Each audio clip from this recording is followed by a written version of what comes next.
தினேஷின் வரவை எதிர்பார்த்து காத்திருந்த மோகனா நேரம் கடக்கவும் சோஃபாவிலே படுத்து உறங்கிவிட்டாள். 10 மணியைப் போல் வீட்டிற்கு வந்த தினேஷின் கண்ணில் பட்டது என்னவோ மோகனாதான். தூங்கிக் கொண்டிருந்தவளின் அருகில் வந்தவன் தூங்குபவளை உண்மையில் ரசித்தான். அவள் காலில் எண்ணெய் தேய்த்திருந்ததற்கான வளவளப்பு தெரிய அவள் விழுந்தது நினைவுக்கு வந்தது. தூங்குபவளை எழுப்ப மனம் வராமல் புணங்கிய மனதை கட்டுப்படுத்தி கொண்டு அவளை கையில் அள்ளிக்கொண்டு அறையை நோக்கி நடந்தான்.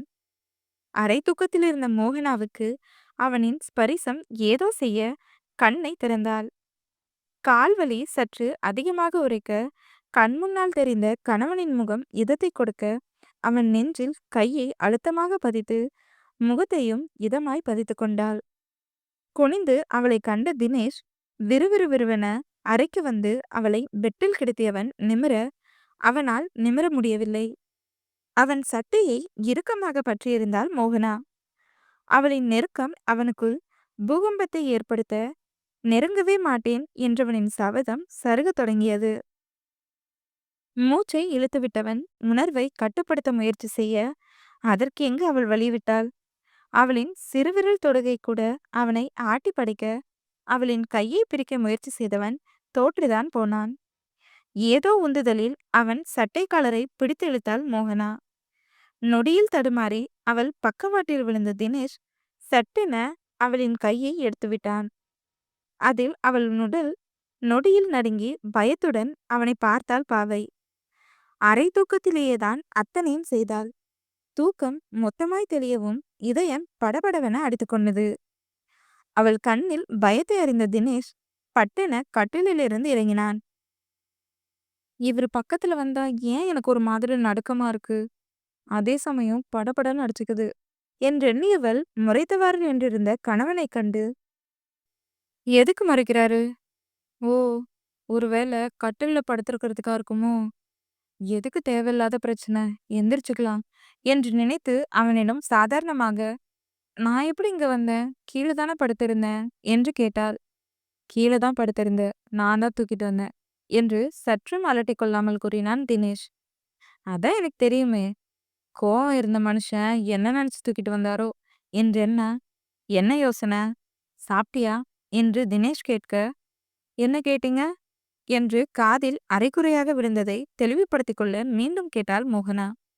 நீ சாப்பிட்டியான்னு கேட்ட என்ற தினேஷின் குரல் மென்மையாக வெளிவந்தது. இல்ல, உங்களுக்காக தான் வெயிட் பண்ணிட்டு இருந்தேன், வாங்க போய் சாப்பிடலாம் என்றவளை வினோதமாக பார்த்தான் தினேஷ். ஏய், மணி 11 ஆக போகுதுடி, மிட் நைட்ல யார் சாப்பிடுவா? நான் சொல்லிட்டு தானே போனேன், சாப்பிட்டு படுக்க வேண்டியது தானே என்று காட்டமான குரலில் கேட்டான். என்னது 11? வாயை பிளந்தவாறு கேட்ட மோகனா அனிச்சையாக திரும்பி கடிகாரத்தை பார்த்து, ஆத்தாடி, ஆமா, கமலாக்கா போனதும் படுத்து தூங்கிட்டேன் போல.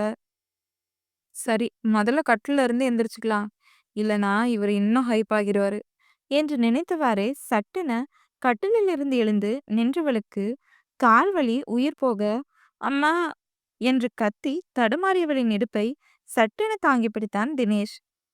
அவனின் தொடுகை ஒருவித உணர்வை கொடுக்க அதை தாங்கிக் கொள்ள முடியாத மோகனா அவனின் கையை விலக்க முயற்சி செய்ய அதை தவறாக நினைத்து கொண்டான் தினேஷ். ச்சே, இவளுக்கு நான் தொட்டாவே பிடிக்காதுல்ல, அது தெரிஞ்சும் மறுபடியும் இவகிட்டே போறேன் என்று மனதுக்குள் தன்னைத்தானே திட்டிக் கொண்டவன் அவளை கண்டு, நீ கட்டில்ல படுத்துக்கோ, கால் வலி குறையில போல, நான் மருந்து வச்சு தேய்ச்சி விடுறேன் என்றவன் அவளுக்கு படுக்க உதவி செய்துவிட்டு கபடி திறந்து மருந்தை எடுத்தான். மோகனா அவனையே பார்த்து கொண்டிருக்க அவள் காலருகில் அமர்ந்த தினேஷ் வீக்கமாக இருந்த இடத்தில் மருந்தை வைத்து சற்று அழுத்தம் கொடுத்து நீவி விட்டான். என்று முனகிய மோகனாவுக்கு வலியை பொறுக்க முடியவில்லை.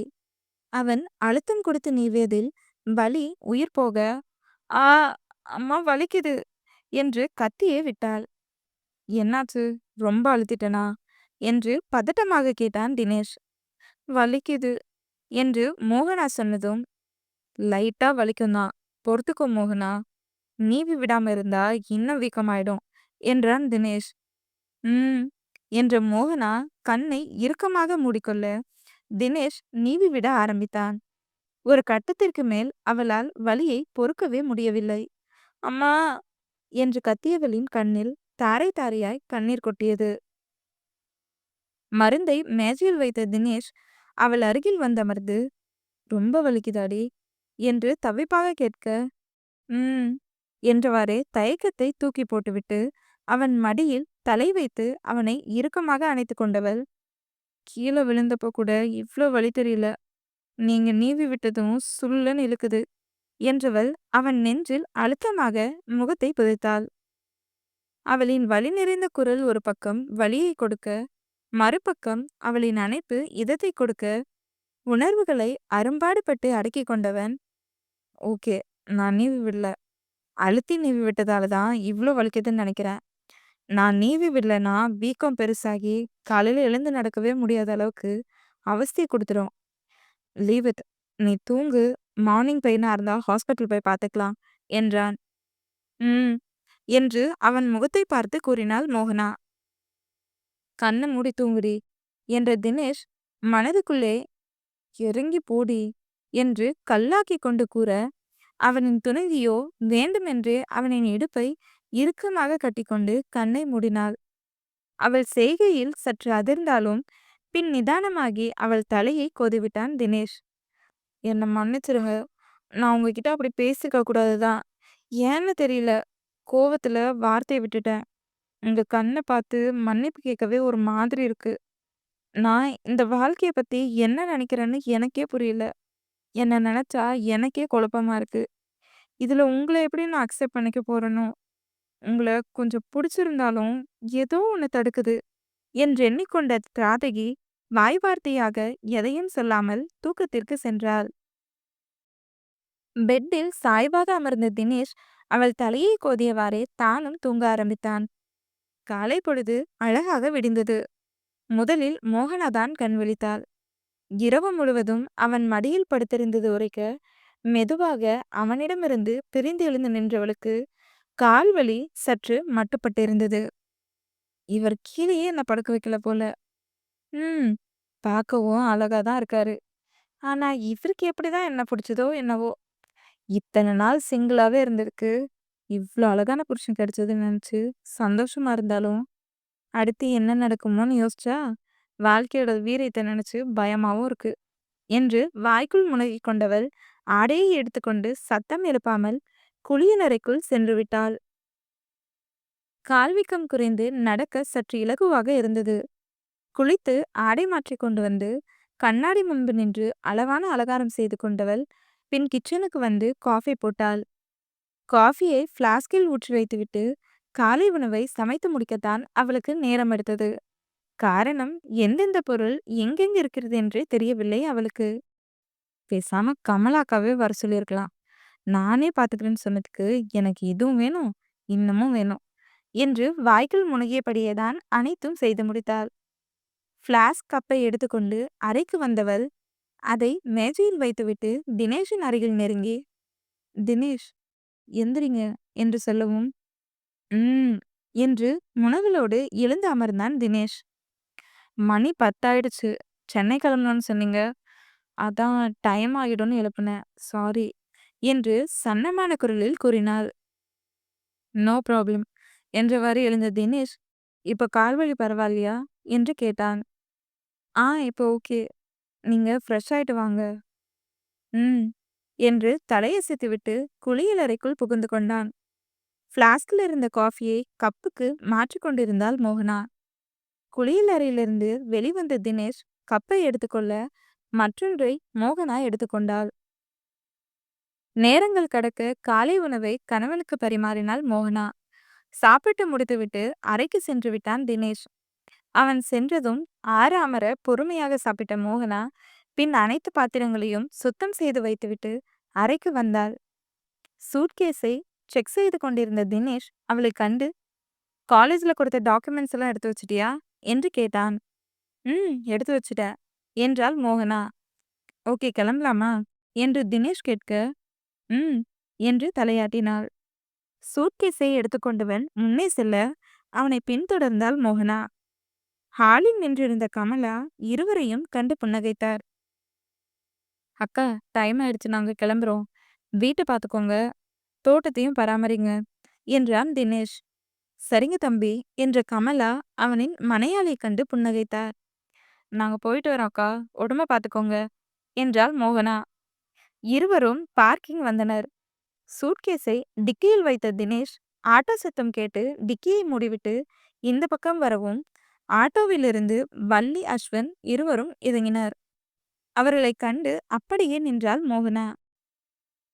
தினேஷை பார்த்து புன்னகைத்த வள்ளி நேராக மோகனாவிடம் வந்து அவளை அணைத்து கொண்டவர், சாரிடி, நானும் உன்னை தப்பாவே நினைச்சிட்டேன். நேத்து நடந்த உண்மைய அப்படியே தினேஷ் சொல்லவும் தான் மனசே அமைதியாச்சு. உன் மேல அவ்வளோ கோவம். நம்ம சூழ்நிலை என்னன்னு தெரிஞ்சும் இப்படி ஒரு காரியத்தை பண்ணிட்டியேன்ட்டு. ஆனா கோவத்துல தினேஷ் இப்படி பண்ணுவான்னு நானும் எதிர்பார்க்கல. அவனை என்ன சொல்றதுன்னு தெரியல. ஊருக்கு போறேன்னு சொன்னான். அதான் பார்க்க வந்தேன். உன் மேல கோவம்லாம் இல்ல. சிரிச்சுக்கிட்டே போ. மனசுல எதையும் அழுத்திக்கிட்டு போகாத.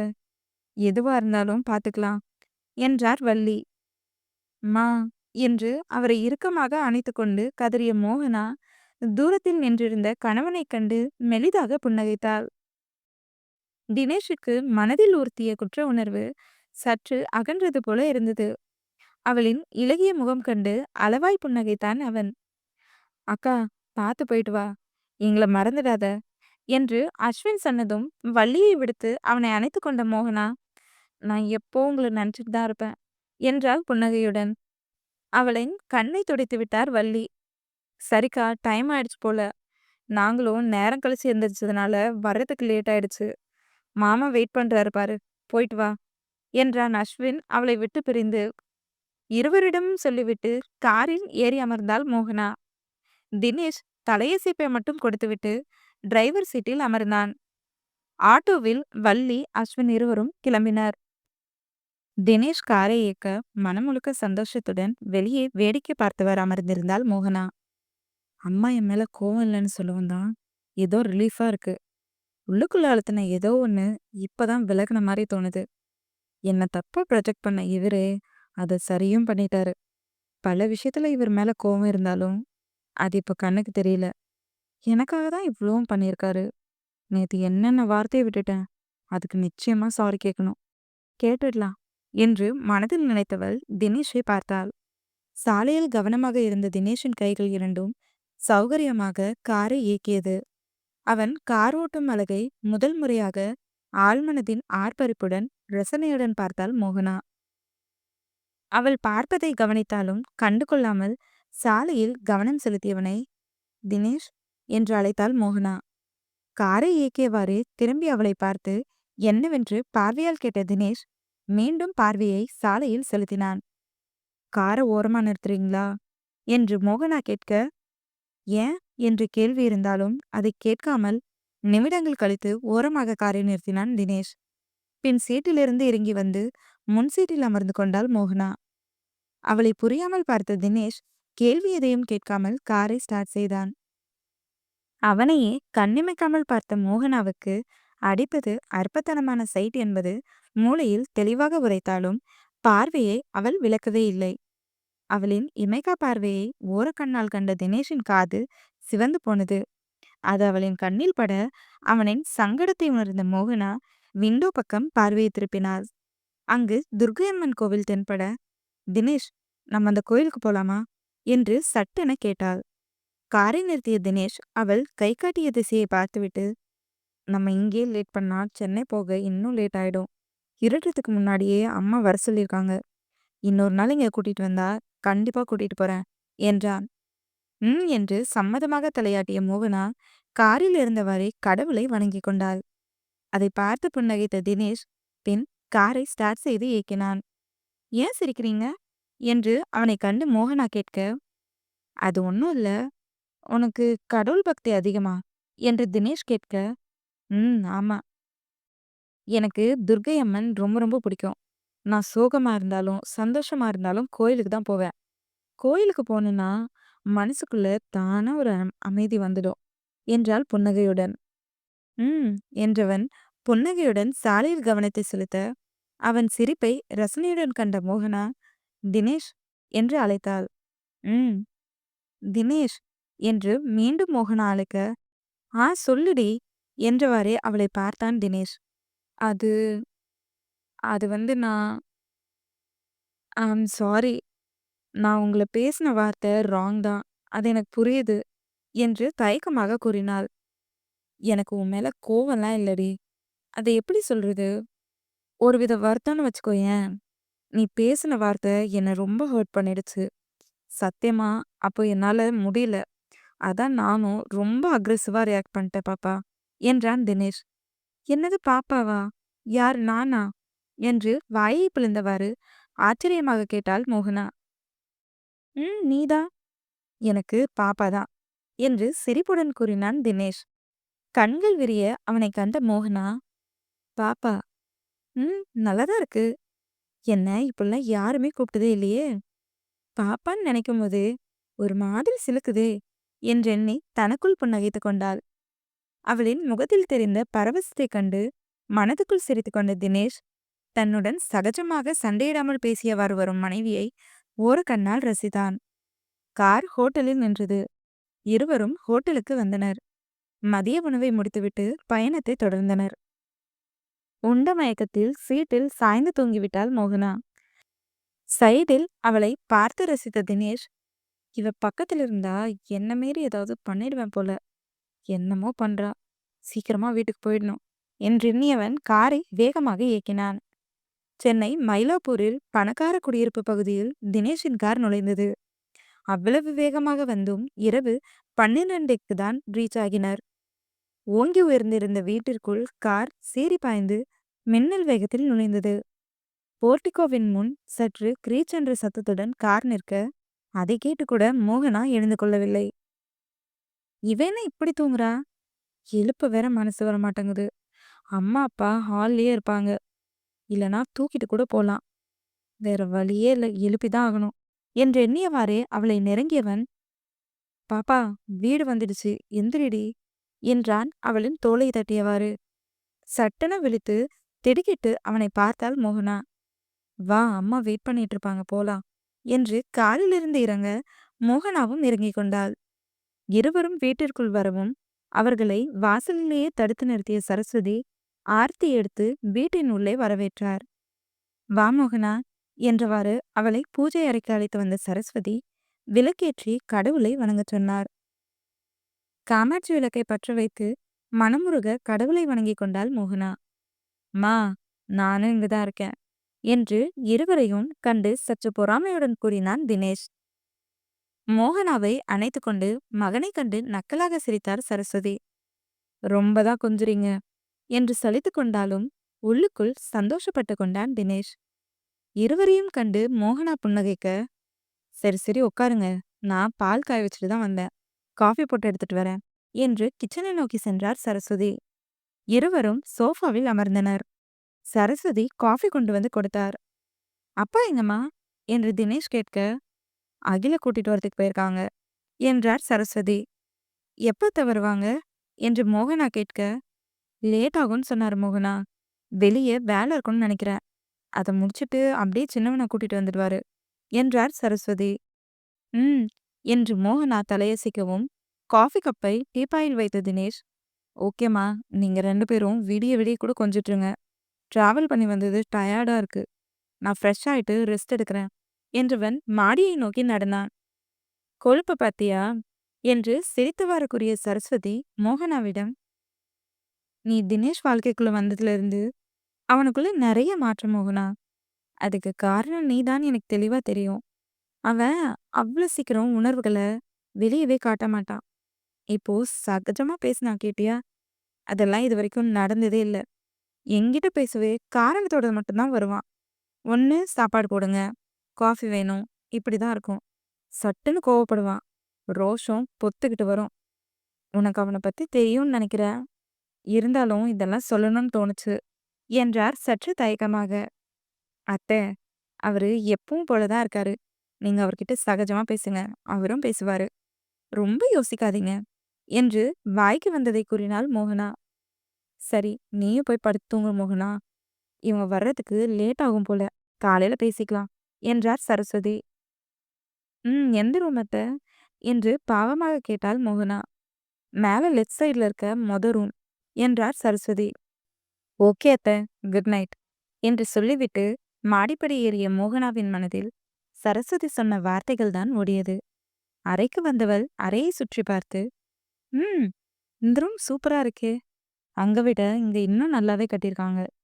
இந்த கண்ணாடி ஜன்னல் தான் ஹைலைட்டே என்று எண்ணியவாறே சுற்றி பார்த்தவள் பால்கனிக்கு வந்தாள். அங்க இருக்க மாதிரியே தான் இங்கேயும் செயற்கை தோட்டம் போல. ஆனாலும் பார்க்க கண்ணு குளிர்ச்சியா அழகா தான் இருக்கு என்று எண்ணியவாறே இரவின் வெளிச்சத்தில் தெரிந்ததை ரசித்தாள். பனிக்காற்று உடலை உரசிவிட்டு செல்ல சட்டென வேகமாக அறைக்குள் வந்தவள் உள்ளங்கையை தேய்த்தவாறு நிமிர குளியலறையிலிருந்து மேல் சட்டை இல்லாமல் வெளியில் வந்தான் தினேஷ். தலைமுடியில் தண்ணீர் சொட்ட கட்டுடல் மேனியை கம்பீரமாக காட்டியவனின் தோற்றம் கவர்ச்சியை பிரதிபலிக்க மோகனாவின் உடல் சற்று குலுங்கி அதிர்ந்தது.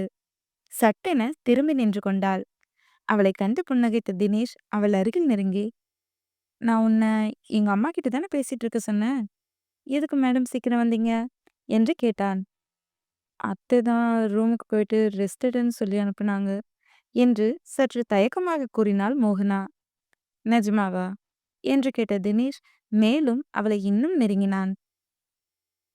ஆமா என்று கூறியவளுக்கு அவனின் நெருக்கம் இதயத்தை அதிவேகத்தில் இயக்க உடல் பயத்தில் சற்று நடுங்கியது. அவள் இடையை பிடித்து பட்டென அணைத்து கொண்ட தினேஷ், பொய் சொல்லாத என்றான் விளையாட்டாக. அவன் அணைப்பில் தடுமாறிய மோகனா பின் நிதானித்து, நான் உண்மையதான் சொல்றேன். நீங்க வேணும்னா அத்தைக்கிட்டே போய் கேளுங்க என்றால் அவன் முகத்தை ஏறிட்டு பார்க்கவே தயங்கி. சரி, நான் காலையில கேட்டுக்கிறேன் என்ற தினேஷ் அவள் தாடையில் கை வைத்து தன்னை பார்க்குமாறு செய்ய அவன் தொடுகை அவளின் முகத்தை சிவக்க வைக்க அவனையே கண்ணிமைக்காமல் பார்த்தாள் மோகனா. அவளையும் அவள் கண்ணையும் மாறி மாறி கண்ட தினேஷ் தடுமாறி அவள் இதழை சிறை செய்ய மோகனா தடுக்கவில்லை. விரும்பி ஏற்றாள். அவளின் கைகள் அனிச்சையாக அவனின் பின்னந்தலையை மென்மையாக பற்றி கொண்டது. அதில் அவன் உணர்ச்சிகள் அதிகரிக்க மொத்தத்தின் வேகம் அதிகரித்தது. இரு இதழையும் இதழ்களுக்கு நடுவில் வைத்து மென்மையாக இளைப்பாரியவன் அவள் இதழில் மூழ்கி முத்தெடுத்து தீண்டி தீண்டி திண்டாடி மோட்சமடையும் வித்தையை விமர்சையாக பெற்றான். அவள் ஆதரித்தது தினேஷின் தாப நரம்புகளை புடைக்க வைக்க வெகு சிரமப்பட்டு அதை அடக்க அரும்பாடுபட்டவன் அவளை பிடித்திருந்த பிடியில் இன்னும் அழுத்தத்தை கூட்டினான். மோகனா மூச்சுக்கு திண்டாட அவளிடம் பலமே இல்லை. ஒற்றை முத்தத்தில் மொத்தமும் வடிந்து போன்ற நிலையை உணர்ந்தாள் அவள். அவளின் நிலையறிந்து மெதுவாக அவளிடமிருந்து பிரிந்தான் தினேஷ். 2 நிமிடம் ஆழ்ந்து சுவாசித்து நிம்மதி பெருமூச்சு விட்ட மோகனாவை மீண்டும் இழுத்து அணைத்து உதட்டை கவ்விக்கொண்டான் தினேஷ். அவனை செல்லமாக முறைத்தாலும் சற்று இசைந்து கொடுத்த மோகனா சில நிமிடங்களில் துவண்டு போனாள். அவன் நெஞ்சில் கையை வைத்து வலுக்கட்டாயமாக அவனிடமிருந்து பிரிந்து அவன் நெஞ்சில் சாய்ந்து கொண்டவள் ஆழ்ந்து மூச்சு விட்டாள். டயர்டா இருக்காடி என்று தினேஷ் கேட்க, தூக்கம் வருது என்றாள் மோகனா. பெருமூச்சை இழுத்துவிட்டு உணர்வுகளை உள்ளுக்குள் அடக்கிக் கொண்ட தினேஷ் அவளை அணைத்துவாறே கட்டிலில் விழுந்தான். அவனின் அணைப்பு அவளுக்கு பாதுகாப்பு உணர்வை பரிச்சயமாய் கொடுக்க மேலும் அவனோடு ஒன்றி அவனை இறுக்கமாக அணைத்து கொண்டு தூங்கியும் போனாள். அவளின் முதுகை தட்டி கொடுத்து கொண்டிருந்த தினேஷ் அவள் உதட்டின் மென்மையை சிலாகிட்டு கிறங்கி அந்த தித்திப்பில் இருக்க அவள் தூங்கியதை கூட அவன் அறியவில்லை.